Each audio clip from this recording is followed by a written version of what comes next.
નમસ્કાર, હું છું પ્રિયા અને તમે જોઈ રહ્યા છો જનતા કી જાણકારી ન્યૂઝ। નજર કરીએ આજના સમાચાર ઉપર। ધ્રાંગધ્રાના પૌરાણિક રામ મહેલ મંદિર ખાતે અખંડ રામધૂનનો ધાર્મિક કાર્યક્રમ। ધ્રાંગધ્રા શહેર સ્થિત અતિ પૌરાણિક રામ મહેલ મંદિર ખાતે ભીમ 11ના પાવન દિવસે અખંડ રામધૂનના ધાર્મિક કાર્યક્રમ આયોજન કરવામાં આવ્યું હતું।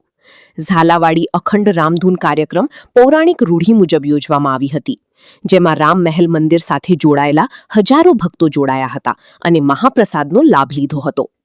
રામ મહેલ મંદિરના મહંત મહાવિદાસજી દ્વારા જણાવ્યું હતું કે વર્ષ દરમિયાન દર 11 ખાતે ધ્રાંગધ્રા પંથકના જુદા જુદા ગ્રામ્ય વિસ્તારોમાં રામધૂનનું આયોજન કરવામાં આવે છે, જ્યારે ભીમ 11નું મહત્વ અનેરી હોવાથી દર વર્ષની માફક આ વર્ષે પણ અખંડ રામધૂન રાખવામાં આવી હતી। ધ્રાંગધ્રા પંથક અને અન્ય વિસ્તારોમાંથી મોટી સંખ્યામાં ભક્તો રામધૂનનો લાભ લીધો હતો। રિપોર્ટ હિતેશ રાજપરા, ધ્રાંગધ્રા। रामाय रामचंद्राय रामभद्राय वेद से रघुनाथाय नाथाय सीताय पते नमः। राम महल मंदिर में झालावाड़ी धुन 24 कलाक भीम 11 को रखा गया है। भीम 11 એટલે मोटी 11 और ये छली धुन है।